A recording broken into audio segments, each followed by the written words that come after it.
Hello everyone.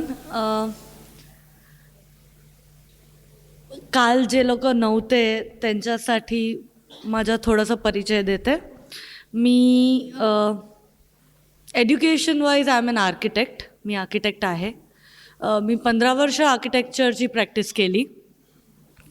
पण bird watching फार वर्षांपासून माझी पॅशन होती. म्हणून 2 वर्षापूर्वी मी फेदर लायब्ररी म्हणून एक इनिशिएटिव्ह चालू केला आणि त्यानंतर मी माझी आर्किटेक्चर प्रॅक्टिस सोडून दिली आणि आता full fledgedly I am working as an ऑर्निथॉलॉजिस्ट.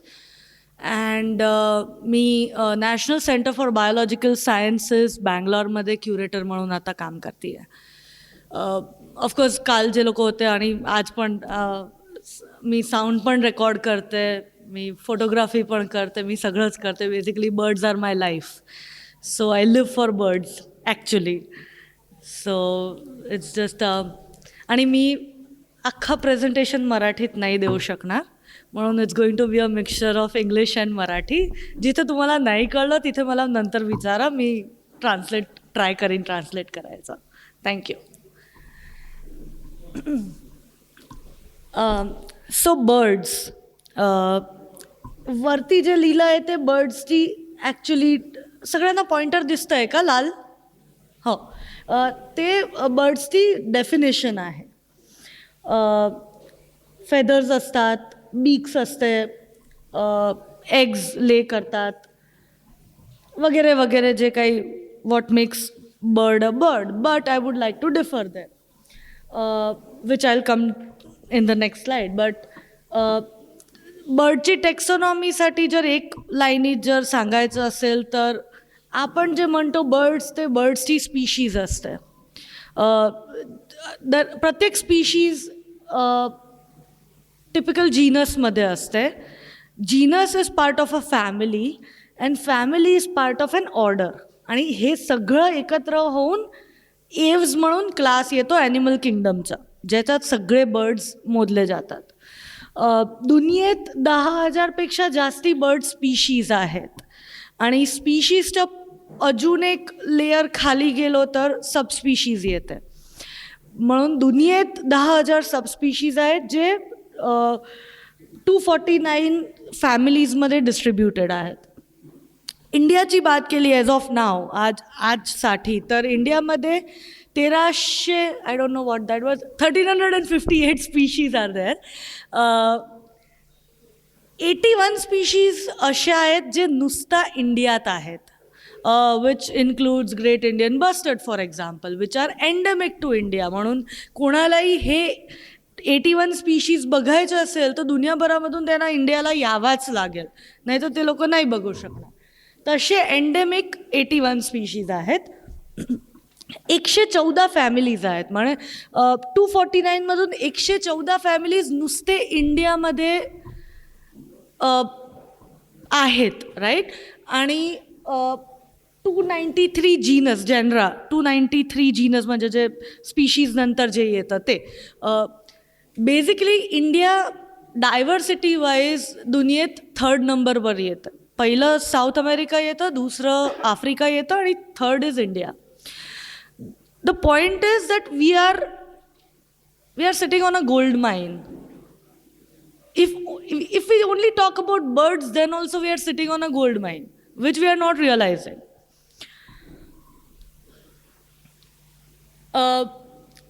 This is just हे बेसिक समजण्यासाठी आहे की जसं की सगळे रॅप्टर्स आहेत तर सगळे एका फॅमिलीत येतात, जे ॲसिपिट्रिडे म्हणून फॅमिली आहेत, त्याच्यात सगळे रॅप्टर्स आहेत. आऊल्स असतात तर ते स्ट्रिगिडे म्हणून फॅमिली आहेत, त्याच्यात सगळे आऊल्स येतात. आणि त्या रीतीने सगळे ऑर्डरमध्ये नॉन पॅसेराइन्स आणि पॅसेराइन्स. पॅसेराइन्स म्हणजे जे बर्ड्स पर्च करतात ते, तसे 2 ऑर्डरमध्ये बर्ड्स डिवायडेड आहेत आणि सगळे कुठल्या तरी फॅमिलीत असतात. मग त्याचं जीनस येतं आणि मग त्याची स्पीशीज येते. ईच फॅमिली आणि I would say each genus of birds ची वेगळी ॲनाटॉमी असते, वेगळी फिजिओलॉजी असते, वेगळं बिहेवियर असतं, वेगळं हॅबिटेट असतं, वेगळं डाएट असतं. म्हणून तुम्ही विचार केला तर हे सगळ्यांचं जेव्हा तुम्हाला कळतं तेव्हा जाऊन म्हणजे आपल्याला असं होतं की आपल्याला काही माहितीच नाही आहे बर्डसाठी, कारण की प्रत्येकांचं सगळं वेगळं वेगळं असतं. म्हणजे इतकं सगळं काम अजून बाकी आहे. हे सगळं शोधायलासाठी ह्याचा एक पार्टसाठी I started something called feather library. म्हणजे आतापासून मी I will talk about feathers and feather library, which is an initiative for education, science and conservation. Why feathers? मला फार लोक विचारतात की इतकं सगळं आहे, साऊंड्स आहेत, बिहेवियर आहे, फोटोग्राफी आहे, नेस्टिंग बिहेवियर आहे, किती सगळं आहे ऑर्निथॉलॉजीमध्ये. Why feathers? हे स्लाईड म्हणूनच मी ठेवले आहे की आपण बर्डचं आयडेंटिफिकेशन कसं रीतानी करतो. तर बीक असते, लेग्स असतात, स्टॅन्स असतो, बर्ड उभं राहतो की असं आडवं राहतं, लेगचे कलर असतात, बीकचे कलर असतात, बीकचे शेप असतात, साईज असते आणि ओव्हरऑल बर्डचा कलर असतो. आता हे वेगळे वेगळे फॅमिलीजचे बर्ड आहेत म्हणून ते सगळ्यांची बेसिक सगळं वेगळं आहे. आता सेम जीनसचे, सेम फॅमिली आणि सेम जीनसचे दोन बर्ड आपण पाहिले, क्रीम कलर्ड कर्सर आणि इंडियन कर्सर. तर त्याचं बाकीचं सगळं ऑलमोस्ट सिमिलर आहे. अमुक वेळेला दोन्ही बर्ड बाजूबाजूला पण मिळतात, म्हणजे हॅबिटॅट पण अमुक वेळेला वेगळं नसतं. ह्या टायमाला नुसतं डिफरन्शिएबल जे काही आहे दोन बर्डमध्ये ते त्यांचा कलर आहे, आणि ते कलर मीन्स फेदर्स, कारण की it's all made up of feathers. फेदरशिवायचा बर्ड असा दिसेल ज्याचा आय डी करणं is almost next to impossible. की तुम्हाला सगळं सांगितलं ना तरी कोणी आय डी नाही करू शकणार की हा बर्ड कुठला आहे.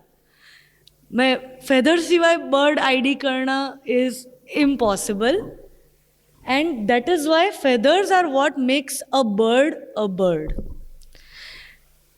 आणि त्याच्याच exactly opposite, which is also 100% true, की ॲनिमल किंगडममध्ये आपण बघितले तर फार सगळ्या वेगळ्या स्पीशीज असतात जे नेस्ट बनवतात, फार सगळ्या स्पीशीज अशा असतात जे अंडी ले करतात, फार सगळ्या अशा असतात जे उडतात. फॉर एक्झाम्पल फ्लाइंग स्क्विरल आहे की बॅट आहे, ते मॅमल असून पण उडतं.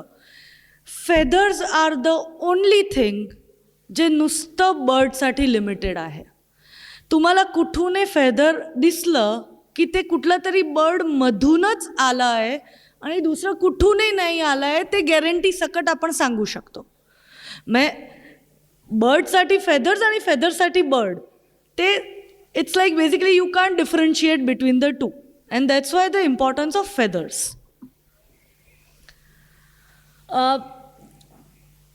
This was Archaeopteryx. मी इथे टाकलं आहे कारण की ते हे फर्स्ट लिंक आहे जे डायनोसॉर्स आणि बर्ड्सला जॉईन करते आहे, कारण की हा डायनोसॉरच्या फॉसिलमध्ये फेदर्स, हे त्याच्या विंग्ज आहेत दोन साईडला आणि ही त्याची टेल आहे. आणि दिस वॉज जनरली फेदर्स आर लवकर डिसइंटिग्रेट होऊन जातात ना, पण ह्या फॉसिलमध्ये फेदर्स राहिलेले, म्हणून दिस बिकेम लाईक अ की इन जॉईनिंग डायनोसॉर्स विथ बर्ड्स, की बर्ड्स डायनोसॉर्समधून आलेत. बर्ड्स, फेदर्स आणि ह्युमन्स, तो हे फ्रान्सची एक केव्हचं आहे ज्याच्यात एक आऊल ड्रॉ केला आहे. तर आऊलचे 2 टफ्ट्स आणि फेदर्ससाठी हे लाईन्स. ते इजिप्शियन कल्चर, ते Mughal culture, they were falconers and अकबरच्या ते ह्याच्यात मोरपीस होतं. म्हणजे feathers are integral part of it's okay humans, and it's a part of beauty since the beginning of time. ते ब्युटीमध्ये थोडी जास्ती वाढून गेली जेव्हा हे सगळे बॅन झाले फेदर्सचे यूज, जेव्हा बर्ड्स एस्पेशली प्रिटी बर्ड्सवर त्यांचं फार हंटिंग होत होतं, हॅटसाठी, फिश फ्लायसाठी. आणि देर इज अ स्टोरी, जेव्हा एक माणूस तर ॲक्च्युली म्युझियममध्ये, लंडन नॅचरल हिस्ट्री म्युझियममध्ये जाऊन त्यांनी चोरी केलेली फेदर्सची, अख्ख्या सॅम्पल्सची. ती बुकचं नाव आहे feather thief, by the way, if anyone is interested. पण तेव्हा सगळे आणि ऑफकोर्स जेव्हा सायन्स डेव्हलप होत होता तेव्हा, including the great birdman of India, the fall of the sparrow, everyone use to shoot birds. आणि त्याच्यामुळे जे काही आपल्याजवळ आज सायन्ससाठी जे स्पेसिमेन्स आहेत ते सगळे people used to shoot and hunt and then stuff it and then keep it in the museum. म्हणून जे काही आहे ते म्हणूनच आहे. दुसरं रिझन फेदर्सच्या क्युरिओसिटीचं होतं. इथून किती हात वरती करा की किती लोकांनी असं फेदर पडलं असेल तर खाली वाकून घेतलं आहे आणि स्वतःच्या कलेक्शनवर ठेवलं आहे. Exactly right. There is no age for that. That curiosity stage with us forever. की फेदर पडला आहे तर आपण उचलूयाच आणि will wonder what species it belongs to. आणि आपलं स्वतःचं एक कलेक्शन पण असेल, सगळ्यांजवळ असेल काहीतरी डायरी वगैरे, कुठेतरी एकात फेदर पडला असेल. So the second part was curiosity. That curiosity led me to the idea of feather library. लॉकडाऊनमध्ये माझ्याकडे 4 मांजरं आहेत बाय द वे. आणि मांजरांची सेफ्टी आणि बर्ड्सची सेफ्टीसाठी मी 4 लेवल्सची बर्ड नेट लावली आहे. सिल्वर बिल, अगदी छोटा बर्ड. एक दिवशी काय झालं माहिती नाही, लॉकडाऊनमध्ये 4ही लेयरमधून आतमध्ये येऊन गेलं आणि माझी जी फिमेल कॅट होती ती अटॅक करायला गेली. म्हणून मी सिल्वर बिलला पकडून रेस्क्यू करून बाहेर टाकून दिलं. उडून गेलं सिल्वर बिल. पण फ्लाईटमध्ये त्याचे थोडेसे फेदर्स माझ्या हातात आले, फ्लाईट फेदर्स. त्याचा सर्वात मोठा फेदर होता ना, तो माझी ह्या फिंगरपेक्षा छोटा होता आणि ते मी माझ्या हातात पकडला. आणि ऑफकोर्स लॉकडाऊन होतं, सगळ्यांजवळ फार वेळ होता आणि मला विचार आला की हे आहे. आणि ऑफकोर्स पिकॉक फेदर्स आहेत, ईगल फेदर्स आहेत, जे आपण बघितले आहेत फार वेळा बिईंग बर्ड वॉचर्स. हे अख्खं स्पेक्ट्रम मला जर कुठेही बघायचं असेल तर मला कुठे हे बघायला मिळेल. मी फार रिसर्च केला आणि मला कुठेही ते सापडलं नाही. आणि मग मी नक्की केलं की जर कुठेही नाही आहे तर मी कशाला क्रिएट नाही करू, जेणेकरून माझ्यासारखे जे लोक आहेत ज्यांना इंटरेस्ट आहे ते लोक, त्यांच्याजवळ ॲटलिस्ट काही रेफरन्स असेल बघायलासाठी. म्हणून मी माझ्या को-फाउंडर शर्विनशी बात केली की शर्विन, मला असं विचार येतो आहे, काय म्हणतो आहेस? आणि तो म्हणाला की हो आपण करू. आणि that's how it all started.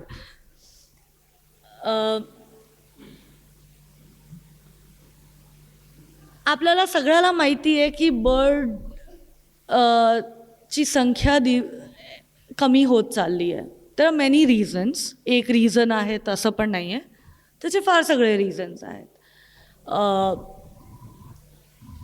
Raptors सारखे स्पीशीज जे दुसऱ्या ह्याच्या प्रेवरती डिपेंडंट असतात ते पण डिक्रीज होऊन राहिले आहेत.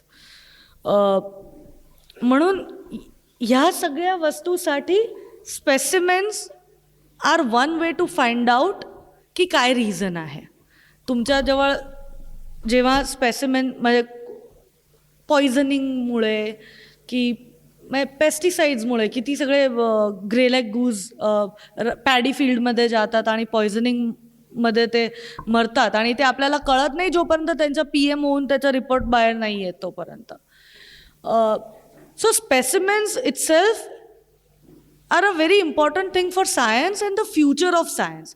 सलीम अली इतक्या वर्षापूर्वी जे स्पेसिमेन्स BNHSमध्ये सोडून गेले ते आजच्या दिवशी आपण जाऊन बघतोय. आजच्या दिवशी सायंटिस्ट त्याच्यावर काम करतायत आणि अजून नवीन सगळं शोधतायत. सो जशी टेक्नॉलॉजी ॲडव्हान्स होते तसं इनफॅक्ट स्पेसिमेनची गरज वाढत चालली आहे. For example viruses, flu, bird flu, ते काय आहे, तर ते जे बर्डमध्ये असतं त्याच्याच ते सगळे टेक्नॉलॉजी आहे ज्याच्यामुळे आपल्याला हे सगळं कळतं. म्हणून importance of specimen for science. So evolutionary history असेल की बर्ड हेल्थ समजायची असेल, वेगळे वेगळे ॲबरेशन समजायचे असतील, एव्हियन फ्लाईट समजायची असेल, जे फिजिक्सचा फार मोठा एक डिपार्टमेंट आहे, ज्याच्यामुळे आज मी अहमदाबादहून पुण्याला आली. इम्पॅक्ट ऑफ जे आपले किती बर्ड्स म्हणजे आपल्या डेव्हलपमेंटचे काय इम्पॅक्ट होतात बेसिकली, ते सगळं, हे सगळं तुमच्याजवळ जर स्पेसिमेन असेल तर ते सगळं जाणायचं फार सोपं असतं. For conservation, understanding long term implications of toxins, म्हणजे गवतमधून उंदीरमध्ये येणार, उंदीरमधून उंदीर जे खाणार त्याच्यात येणार, त्याच्यामधून बर्ड्स ऑफ प्रेमध्ये येणार, आणि ते मग एकत्र होत होत it is going to be lethal for the raptor. Long term studies of bird disease, understanding effect of time on feathers of birds का दरवर्षी मोल्ट करतात, ते सगळ्यासाठी specimens are very important. Chemical compositions, आणि ऑफकोर्स स्पेसिमेन्स असतात आपल्या आपण सगळ्या म्युझियममध्ये गेलो आहे आणि we have all looked at the specimens. किती सुंदर आहे, हो काय कलर्स आहेत. मग आणि ते वस्तू जर तेच नसेल तर it's not going to be possible for education also, for the future generation to know की काय आहे. ॲज आय सेड, आधीच्या ह्याच्यात this is how scientist were storing the birds, and ते लोक त्याच्यावर अभ्यास करून जे काही ते शोधत होते ते हंट करून, स्टफ करून शोधत होते, आणि त्याच्यामुळे फार सगळे बर्ड्स. आणि ऑफकोर्स आता आजकाल जेव्हा बर्ड्स डिक्लाईन होत आहेत, आपल्याला तसं नाही करायचं आहे, कारण की कशाला उगीच बिचारा एक बर्डला पण त्याच्यात ते करायचं. So the good news is की आत्ता आपण बर्ड्स कॅप्चर करायला, की बर्डची इन्फॉर्मेशन कॅप्चर करायला, instead of shooting the birds we shoot the birds, right? So this is the way we shoot the birds. We take pictures of the birds and we upload them, and we की इथे हा bird आहे, आणि त्याच्या E-bird सारखा प्लॅटफॉर्मवरती त्याच्यामुळे आपल्याला फार सगळं डेटा मिळतो. पण जे बेसिक सायन्ससाठी जे इम्पॉर्टंट आहे की स्पेसिमेन्सचं सप्लाय, की कुठलाही स्पेसिमेन्स असेल कुठल्याही रिझनसाठीच्या, ते डिक्रीज होत आहे. इफ यू सी 1960मध्ये एका म्युझियममध्ये 60,000 स्पेसिमेन्स होते. 1970मध्ये it came to around 15,000 per year, आणि ते तेव्हापासून तेवढंच आहे, ते वाढलं नाही आहे. म्हणून जे पुढचे जे काही स्टडीज होत आहेत ते सगळे त्या जुने स्पेसिमेन्सवर होत आहेत, ज्यांची पण there is an age limit, so ते पण डिग्रेड होत आहेत. That is where Feather Library comes in. So what we thought that why don't we come up with a new way of creating specimens, documenting individual flight feather. इथे मी 2 minute घेईन कारण की हे फार इम्पॉर्टंट आहे, मला थोडं ॲनिमेट करून दाखवावं लागेल. जे तुम्ही म्युझियमचे स्पेसिमेन पाहिले त्या सगळ्यामध्ये जे विंग्ज असतात ते अशा फोल्डेड असतात, आणि ते तसंच ड्राय केलेले असतात, आणि त्या ड्रॉवरमध्ये ठेवलेले असतात. इवन टेल बंद असते, आणि दे आर लाईक दिस. आता एकदा ते ड्राय झालं की तुम्ही हे उघडू नाही शकत, त्यांची विंग्स ते तसंच तसंच ड्राय राहतं. तुम्ही त्याला उघडायला गेलं तर ते तुटून जाणार, कारण की it is skin and it is dry. जेव्हा तुम्ही कुठलाही बर्ड फ्लाईटमध्ये शूट करतात, म्हणजे फोटो घेतात, तेव्हा तुम्हाला हे सगळे फेदर्स दिसतात, फ्लाईट फेदर्स. पण त्याच्यात एक कॅच आहे की जेव्हा फ्लाईट बर्ड घेते आणि तेव्हा जे फ्लाईट फेदर्स तुम्हाला दिसतात ते एकावरती एक ओव्हरलॅप्ड असतात, म्हणून तुम्हाला इंडिव्हिज्युअल फेदरची डिटेल नाही मिळत. आणि birds are very smart creatures, they do anything to store their energy. So जे पार्ट ओव्हरलॅप्ड असतो ना, जे पार्ट बाहेर नाही दिसत, ते लाईटर असतो, व्हाईट असतो, ते तुम्ही जेव्हा अंडरविंग बघणार ना तेव्हाच तुम्हाला कळणार. म्हणजे that is also a science in it self की बर्ड एनर्जी स्टोरिंगसाठी काय काय करतं. म्हणजे बेसिकली तुम्हाला एक फेदर ग्राउंडवर पडलेलं मिळालं, it is going to look very different than what it is going to look on a bird. So looking at a feather, identifying it is a completely a different story while looking at a bird and observing the feathers on the bird. Multiple specimens of each species for further research on feathers. म्हणजे Asian koel आहे तर त्याचा male black असतो, female is black and white.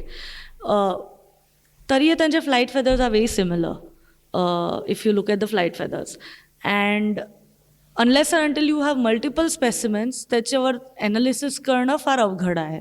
आणि हे सगळं अजूनपर्यंत फेदरवर कुठेही ॲनालिसिस झाला नाही आहे. म्हणून जेवढे जास्ती स्पेसिमेन तेवढं जास्ती चांगलं. जे ओल्ड स्पेसिमेन्समध्ये जे गॅप्स आहेत ते फिल करणं, पॅसिव्ह कलेक्शन, आणि that is where the rescue centres come in the picture. की एका रेस्क्यू सेंटरमध्ये कुठल्याही डिझीजमुळे, इंजरीमुळे 50% of the bird specimens they succumb to their injuries and they don't survive. Generally we burn it or we throw it away. So our point to the forest department was की तुम्ही असं ह्याला टाकून देतात, आम्हाला त्याच्यामधून डेटा तुम्ही gather करू द्या. असंच का तर बरी करणार आहात का तर जाळून टाकणार आहात, तर let us use it for science. आणि मग तुम्ही त्याला ज्या रीतीने डिस्ट्रॉय करायचं असेल त्या रीतीने जे प्रोसिजर असते त्या रीतीने तुम्ही करू शकता. तर 50 रेस्क्यू सेंटर जर इंडियामध्ये एकत्र केले ना तर 25,000 नवीन स्पेसिमेन पर इयर इंडियामध्ये मिळू शकतात वेगळ्या वेगळ्या स्पीशीजच्या. And that is the projection which we are keeping and that is what we want to do. Coming to feather library, what we are doing is we are documenting the flight feathers of the bird. आता ते काय ते पण येईल, पण ही अख्खी एक wing आहे. इथे तुम्ही बघितलं तर हे सगळे ओव्हरलॅप्स आहेत, हे सगळे ओव्हरलॅप्स आहेत आणि हे इंडिव्हिज्युअल फेदर्स आहेत. म्हणून इथे हा पार्ट बघितला ते फेदर्स हे आहेत आणि हा जो पार्ट आहे ते फेदर्स इथे आहेत आणि हे टेल फेदर्स आहेत. And going to the microscopic level of the feathers to know multiple things which I'll come to the end of the session, what we are going to find out from all these things. त्याच्याबरोबर प्रत्येक बर्डचे measurements, weight, beak length, head length, wingspan, one wing, cause of death, very important for conservation. की किती birds window स्ट्राईकनी इंजर होतात, किती birds व्हेहिक्युलर इम्पॅक्टने इंजर होतात, किती birds पॉयझनिंगमुळे मरतात. कारण की 10 दिवसात आम्हाला 4 ग्रेलेग गूज मिळालेले जे एका पॅडीफिल्डमध्ये फीड करत होते आणि तिथला पेस्टिसाइड्समुळे त्या लोकांना पॉयझनिंग झालेलं. So all this I would say back-end data is also ते पण एक फार मोठा डेटा सेट आहे सायन्ससाठी आणि फर्दर रिसर्चसाठी. सो एका बर्डमधून स्प्रेडविंग DNA, केमिकल आयसोटोप्स, पॅरासाइट्स, एक्टोपॅरासाइट्स म्हणजे फ्लाईज असतात बर्ड्सवर, ते पण प्रत्येक बर्ड स्पीशीजच्या वेगळ्या स्पीशीजच्या फ्लाईज असतात. म्हणजे it's a whole ecology in itself. Also we want to include the new technology for the bird research which is like CT scan and X-ray. आपण आपला एक्सरे करतो तर आपण बर्डच्या स्केलेटनच्या एक्सरे कशाला नाही करणार.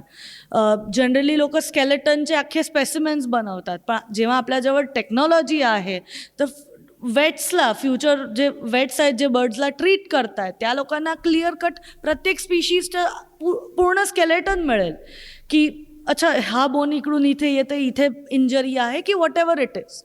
So using current technology also for bird science and not just for humans. Of course feathers. आणि हे सगळं एकत्र होऊन त्याला it's non as the extended specimen की ते जुना टाईमचे जे नुसते स्किनचे सॅम्पल्स आहेत त्याच्यामुळे नुसतं आपल्याला बेसिक फेदर्सची आणि बॉडीची इन्फॉर्मेशन मिळते पण एक्सटेंडेड स्पेसिमेनशी आपल्याला बाकीच्या सगळ्या पूर्ण इकोलॉजीची आपल्याला इन्फॉर्मेशन मिळेल. कन्झर्वेशनसाठी पोचिंग हंटिंग वाईल्ड लाईफ ट्रेडसाठी आयडेंटिफिकेशनसाठी का की लोक असं म्हणतात की हे शेड्यूल नाही आहे आणि आम्ही तो हंट केलं पण जर फेदर रेफरन्स असेल तर कळतं की नाही हे owl is schedule 1 owl it's not a common bird. Coming to the feathers part of it, purple sunbird.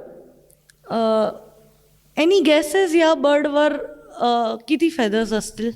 1000 feathers, around 1000 feathers are on one individual bird the size of sunbird, somewhere between 1000 to 1500.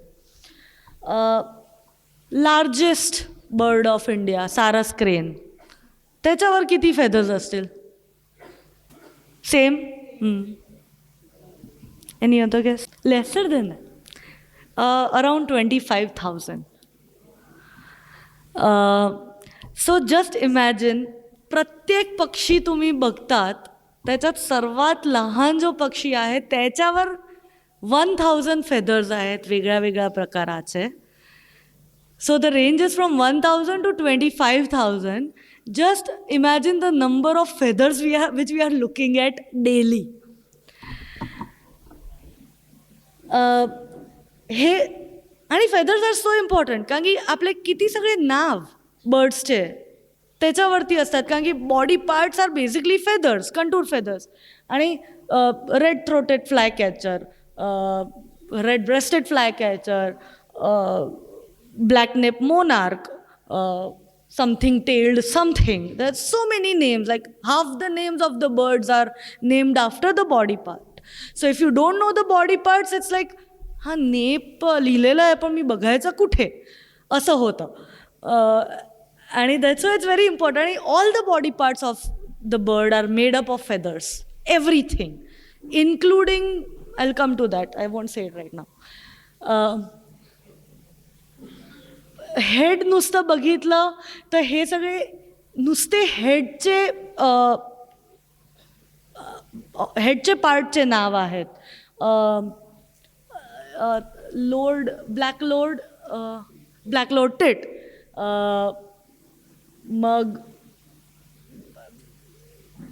Crowned, western crowned warbler, और ते चालतच राहतात. म्हणून we can't get away with the basics of the body parts. Flight फेदर्समध्ये these are the basic names जे मी तुम्हाला डिटेलमध्ये सांगते की कसं रीतानी होतं. ह्याच्यात जे इम्पॉर्टंट आहे ते आहे की हे leading edge of the wing आहे आणि ही trailing edge of the wing आहे आणि ते पण फेदर्सनीच बनली आहे. आणि त्याचे जर इंडिव्हिज्युअल फेदर्स बघायला गेलो ना तर आपल्याला वेड लागेल, म्हणून let's not get into that. पण this is the leading edge and this is the trailing edge. नाव टाईप्स ऑफ द फेदर्स. प्रत्येक बर्डमध्ये there are flight feathers, so wing feathers and tail feathers. A combination of this two will make flight feathers.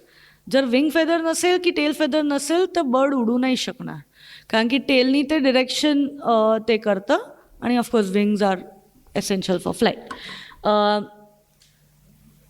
Contour feather आणि down feathers are what makes the body feather. आणि जे लोक माझ्या वेबिनारमध्ये होते तेव्हा पण मी सांगितलेलं, I love that examples, I am going to repeat that. Down feathers and contour feathers, the best way to explain that is that की आपलं डाऊन फेदर जॅकेट असतं आता थंडीत सगळे घालतील डाऊन फेदर जॅकेट, ते अगदी माऊ असतं. त्याच्या आत जे असतं ना ते डाऊन फेदर्स असतं, जे इन्स्युलेशनसाठी यूज होतं. आणि त्याची जी स्किन आहे ना, ज्याच्याने जे तुमच्या कलरचं जे कोट बनतो, त्याचं काम कंटूर फेदर्स करतात, to give the shape to the down feathers. म्हणून जे बर्डचा जो शेप येतो कुठेही काहीही, ते सगळे कंटूर फेदर्सनी बनतो. आणि त्याच्या आतल्या साईडला बर्ड्सच्या इन्स्युलेशनसाठी सगळ्यांमध्ये डाऊन फेदर्स तर असतातच. म्हणजे all birds are wearing a down feather jacket in a way. So we have taken a good reference from them and we are using that for our purpose.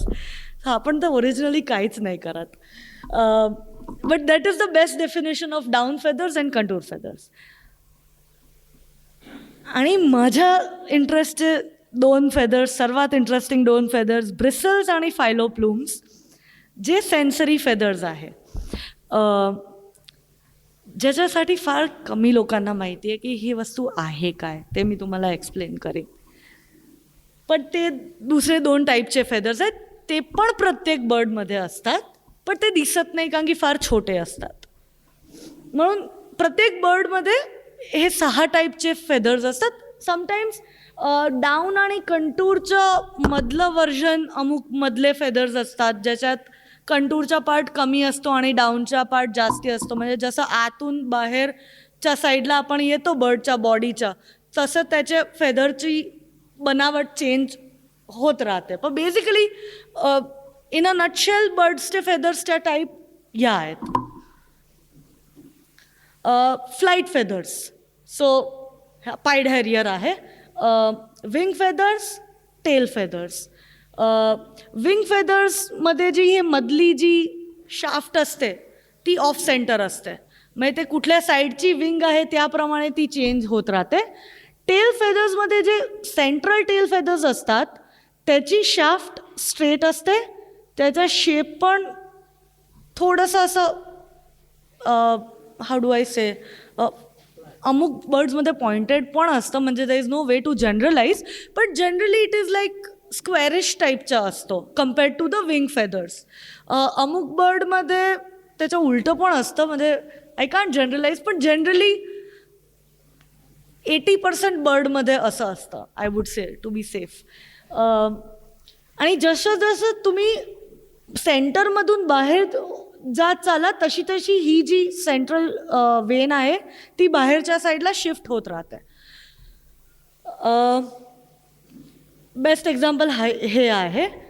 कोणीतरी मला विचारणार होता याच्यावरती प्रश्न, ते आता मला इथे दिसून नाही राहिला. पण एनिवे, प्रायमरीज काय आहेत, सेकंडरीज काय आहेत.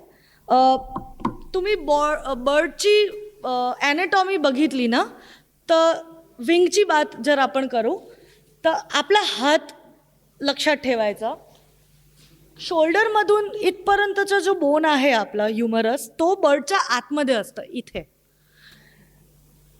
इथून ते रिस्टपर्यंतचा जो बोन असतो तिथे जे फेदर्स असतात ते फेदर्स म्हणजे सेकंडरी फेदर्स. आणि इथे जे फेदर्स असतात बोटांवरती तिथे फेदर्स असतात, दोज आर द प्रायमरीज. म्हणून तुम्ही बर्ड जेव्हा असं करतं तेव्हा आधी सेकंडरीज येतात, मग प्रायमरीज येतात. म्हणून असं लक्षात ठेवायचं की इथून इथे सेकंडरीज आणि बोटांमध्ये प्रायमरीज. प्रत्येक फेदरचा एक नंबर असतो आणि ते सेंटरपासून चालू होतं. म्हणजे हे जे मी जॉईंट तुम्हाला सांगितलं ना, आपला हा जॉईंट, हा जॉईंट जो असतो तिथून त्याचं काउंटिंग आतून, प्रायमरीसाठी आतून बाहेरपर्यंत आणि सेकंडरीसाठी आतून अजून आतमध्ये, असं रीतानी चालू होतं. त्याचं पण रिझन आहे का, which will come in the next slide. पण दिस इज व्हेरी इम्पॉर्टंट, कारण की कुठलाही बर्ड तुम्ही जेव्हा बघतात की रिंगिंगसाठी बघतात की फेदर्ससाठी बघतात की, तर प्रत्येकाचा एक नंबर असतो आणि त्याच्यात सगळे उलटं करून टाकतात की P1 असेल तर बाहेरून चालू होतं. नाही, तसं नाही आहे. जसं मी आधी सांगितलं, टेल फेदर्स, रेक्ट्रायसिस त्याचं दुसरं नाव आहे, त्याच्यात सेंटरमधून बाहेर चालू होतं. सेंटरची शाफ्ट सेंटरला असते आणि जसं जसं बाहेर जात राहिलो तसं तसं तुम्ही इथे बघू शकता की ती शाफ्ट बाहेरच्या साईडला चालली आहे. आता ते नंबर का असं, का सेंटरमधून बाहेर आणि का सेंटरमधून आत? प्रत्येक बर्ड मिनिमम वर्षातून एक वेळा मोल्ट करतं. दॅट मीन्स की सगळे पिसे खेरवून इज द वर्ड ना, कळतं ना? मला नाही माहीत की नाही आहे, मला नाही माहीत. एनिवे, प्रत्येक फेदर शेड करून परत रिग्रो करतं. अमुक बर्ड्स वर्षातून 2 वेळा करतात. ज्या बर्ड्समध्ये ब्रीडिंग प्लुमेज आणि नॉन ब्रीडिंग प्लुमेज वेगळी असते, ते बर्ड्स वर्षातून 2 वेळा ही अख्खी प्रोसिजर करते की एक फेदर शेड करतं आणि एक फेदर परत नवीन ग्रो करतं. आता जर कुठलाही बर्ड असेल आणि सगळे फेदर्स शेड करून टाकले तर उडणार कसं काय? तर कुठलाही रॅप्टर येऊन त्याचा शिकार करून जात राहील आणि it will become so vulnerable to external forces. So त्याच्यासाठी इव्होल्युशनमध्ये काय केलं आहे त्या लोकांनी की एका टायमाला एक फेदर की मग मॅक्सिमम 3 फेदर, एक शेड केलं ते तिथे यायला लागला, मग दुसरं शेड केलं तिथे यायला लागला. त्या रीतानी ती अख्खी प्रोसेस चालू होते आणि ती प्रोसेस इथून चालू होते फॉर द विंग्स. पहिलं हे 2 फेदर्स पहिले शेड होतात, पहिलं प्रायमरी, पहिलं सेकंडरी, आणि तसं आतमध्ये आणि बाहेर जात राहतं. म्हणून जर तुम्ही ह्या इमेजमध्ये बघाल तर इथे जे P3 आहे ते नवीन येऊन राहिलं आहे. हे बघा, हे जे आहेत ना ते वॉर्न फेदर्स आहेत, मग तुटलेले फेदर्स दिसत आहेत, दाखवले आहेत की तुटलेले आहेत, आणि हे सगळे फ्रेश फेदर्स आहेत. हा फेदर नवीन येऊन राहिला आहे, हा जस्ट मॉल्ट केला आहे इथे, हा जस्ट मॉल्ट केला आहे आणि हा ऑलमोस्ट नवीन येऊन गेला आहे. म्हणून ही मॉल्टिंगची जी सायकल आहे त्याप्रमाणे फेदर्सचे नाव दिले गेले आहेत. सिमिलरली रेक्ट्रायसिसमध्ये, टेल फेदर्समध्ये पहिलं हे 2 फेदर्स मॉल्ट होतात, सेंटरचे 2, आणि मग ते बाहेरच्या साईडला ऑल्टरनेट करत जातं. म्हणजे ह्याच्यात 3 नंबर, तुम्ही कुठलाही बर्डचा फ्लाईट फोटो बघणार ना तर एकात फेदर मिसिंग सारखा तुम्हाला दिसेल. जनरली तेव्हा ते फेदर मॉल्ट झालेलं असतं. आणि म्हणून हे नंबर्स असे सेंटरहून बाहेर. Talking about body feathers, down feathers मी जसं सांगितलं इन्स्युलेशनसाठी फार इम्पॉर्टंट आहे. म्हणून फार सगळे चिक्स जेव्हा जन्म घेतात तेव्हा they are covered in down feathers. म्हणजे त्यांचं फ्लफी अख्खं ते असतं, आणि मग ते त्याला नेटल डाऊन म्हणतात, आणि मग ते डाऊन फेदर्स काढून मग त्यांचे ॲक्च्युअल फेदर्स ग्रो होतात. पण प्रत्येक बर्डमध्ये आतमध्ये डाऊन फेदर्स असतातच, इवन ॲडल्ट्समध्ये. आणि contour feathers are basically what you see here. आता इथे फार क्लिअरली दिसणार की नाही दिसणार माहिती नाही, पण हे सब ॲडल्ट आहे. म्हणून इथे तुम्ही बघाल ना तर अमुक जुवेनाइल्सचे ते असे दिसत आहेत. आता ते फेदर्स अजून जुने आहेत आणि ऑलरेडी नवीन फेदर्स यायला लागले आहेत. म्हणून ते अख्खा कोट चेंज करते जेव्हा जुवेनाइलहून ॲडल्ट प्लमेजमध्ये जाणार तेव्हा. पण हे समजणं is like down feather jacket. So that's what does it. Most important feathers and least known feathers in any birds, and the most important feathers in any birds are the sensory feathers, bristles आणि phyloplumes. Bristles सगळ्यांनी बार्बेटमध्ये असे बघितले असतील, नाईटजारमध्ये बघितले असतील, जे फ्रॉग माउथमध्ये they use it for their sensory this thing. आत्ताच मध्ये आमचा डिस्कशन झाला, कोणीतरी मला विचारलं आणि आय वॉज लाईक मला नाही माहीत, मला बघावं लागेल, आणि मला ॲक्च्युली बघावं लागलं. फार सगळे बर्ड्सला आयलॅशेस असतात, हॉर्नबिल्सला मोठे ब्युटिफुल आयलॅशेस असतात. दे are not hair, they are bristle feathers, because birds don't have hair, they only have feathers. So even the eyelashes and everything which are hair like are the bristles and not hair. आणि हे सर्वात खुफिया feathers जे literally माझे केस आहेत ना, माझे केस फार पतले आहेत, हे फेदर्स या केसपेक्षा पण जास्ती पतले आहेत. आणि मी बाजूला ठेवून बघितले आहेत म्हणून मला माहिती आहे. कुठलाही जसं की ती सिल्वर बिल जे माझ्या हातात आलेली आणि तिने 2-3 फेदर्स माझ्या हातात सोडून दिले आणि तिला माहिती नव्हतं की फ्राईटमध्ये तिचे फेदर्स खरून गेले, बेसिकली माझ्या हातात होते. आता त्या बर्डला कसं काय कळणार की ह्या जागेला हे फेदर नाही आहे आणि I have to send my protein at this place to grow this feather even during the moult. की मॉल्टमध्ये पण बर्डला कसं काय कळणार की माझा हा फेदर इकडे नाही आहे आता. तर I should send all my protein, जसं की आपल्याला लागतं तेव्हा आपले आपले जे सेन्सेस असतात ते आपल्या ब्रेनला कमांड देतात की इथे तुम्हाला लागलं आहे, so you should send all your healing this thing to that area to heal. Similarly filoplumes work as sensory basically signals for feathers for birds' brains. So even on the body, म्हणजे बर्डच्या बॉडीवर हेडवर ना तुम्ही जर basic feathers plug केले ना तर असे अगदी पातळ असे लांब केससारखे फेदर्स असतील, दे आर फायलोप्लुम्स. ते बॉडीच्या कोटसाठी ब्रेनला ते करतात. फ्लाईट फेदरसाठी सर्वात इझिली दिसतं कारण की एका फ्लाईट फेदरसाठी there are multiple filoplumes, whereas contour फेदर्ससाठी मल्टिपल कंटूर फेदर्ससाठी एक अख्खी फेदरची शाफ्ट असते ना त्याच्यासाठी देर इज एक फायलोप्लुम, कारण की ते त्यांना सर्वायवलमध्ये प्रॉब्लेम नाही करणार.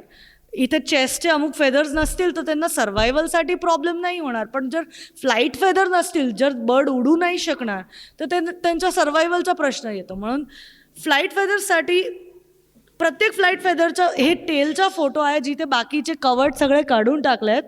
तर तुम्ही हे टेल फेदर आहे, शाफ्ट आहे, आणि हे छोटे छोटे दिसत आहे ते खाली प्रत्येकच्या बाजूला ते सगळे फायलोप्लुम्स आहेत. म्हणून जेव्हा तिथून फेदर निघून जाणार तेव्हा ते ब्रेनला सिग्नल पाठवणार की इथे फेदर नाही आहेत, प्रोटीन इथे पाठवा. म्हणून they are one of the most important feathers but they are not seen, so we don't know much about that. And details of the feathers, I'm sure this is all very boring and let's not get into that, but basic, there is a rachis which is the central shaft, ह्याला Wien म्हणतात.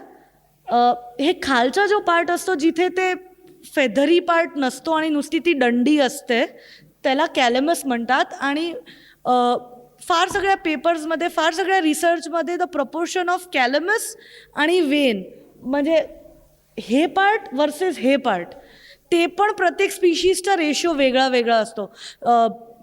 Long flyer आहे, short flyer आहे, त्याप्रमाणे speed, wing shape सगळ्यामध्ये ते सगळं वेगळं असतं. This is what is we call the zip structure, that फेदर्सला आपण असं केलं तर परत अख्खा स्मूथ होऊन जाणार आणि ते असं केलं तर उघडून जाणार आणि मग असं केलं तर ते परत स्मूथ होऊन जाणार. दॅट इज बिकॉज प्रत्येक फेदरमध्ये असं झिपसारखे बार्ब्स आणि बार्ब्युल्स असतात which works as a Velcro. Last time me presentation दिलं तेव्हा मला हे प्रश्न आलेला म्हणून मी एक शेवटची स्लाईड ह्याची टाकली आहे. कलरेशन इन फेदर्स, रंग. फिरून आपण परत त्याच्यावरती आलो की इतके सुंदर रंग कुठून होतात. बर्ड्समध्ये it is a mixture of pigments and structural colour. Pigments म्हणजे जे आपले बेसिक कलर्स असतात आणि त्याच्यात जे पिगमेंट्स बर्ड्समध्ये असतात दे आर त्याच्यात black, brown, grey, red, yellow ते सगळे पिगमेंट्स. आऊलचं फेदर बघितलं फॉर एक्झाम्पल इंडियन ईगल आऊलचं तर मोस्टली दे आर पिगमेंट्स. पण तुम्ही पिकॉकचा फेदर बघितला की रोलरचा फेदर बघितला जे ब्लू असतो, इरिडेसन्स असतं जे आपण वेगळ्या लाईटमध्ये जे वेगळं दिसतं, mostly it is a combination of some some pigments, air आणि structural colour which is a combination of light जेव्हा त्याच्यावरती पडते आणि ते लाईट रिफ्लेक्ट होऊन आपल्याला कशी दिसते, that is what is structural colour. It is not pure colour. म्हणून अमुक फेदर तुम्ही अमुक अँगलमध्ये बघितला तर लाल दिसेल आणि अमुक अँगलमध्ये बघितलं तर ब्लू दिसतं. दॅट इज बिकॉज ते रिफ्लेक्शनमुळे लाईट कुठे पडून त्या सेलवर आपल्याला काय दिसतंय त्याच्यावरती फार डिपेंडंट आहे आणि that is what makes the structural colour. आणि most of the feathers are a mix of both of them. आणि सर्वात गंमतची बात हे आहे की आपल्याला जे दिसतं बर्ड्सला ते नाही दिसत. Birds can see so much more than us. Like I said yesterday की आपल्याला RGBमध्ये दिसतं, रेड ग्रीन ब्लूज. बर्ड्सला RGB आणि UV दिसतं. आता आऊलचे फेदर UVमध्ये बघितले ना तर पिंक आणि ब्लू दिसतात नुसते ब्लॅक लाईटमध्ये, UV लाईटमध्ये. म्हणून आऊलला जे दुसऱ्या आऊलचे फेदर्स दिसत असतील ना ते तर काहीतरी तृतीयमत दिसत असेल जे we can't even imagine, because ते आपलं लिमिटेशन आहे. कारण की आपण ह्या 3 कलर्सच्या पुढचं आपल्याला माहितीच नाही आहे. म्हणून बर्ड्सला काय दिसतं that we don't know. But as per humans whatever research we have done and what we see त्याच्यामुळे कलर्स हे आहे. म्हणजे असं असू शकतं की आऊलला कदाच दुसरा आऊल आपल्याला जे ब्राऊन दिसतं त्यांना ते पिंक दिसू शकतं. We don't know. कारण की ते अल्ट्राव्हायलेटमध्ये ते पिंक दिसतं. आणि that is also one of the key features that they have extra cone in their eyes. But yeah, that is what it is as the basics of feathers and basics of feather library. Thank you.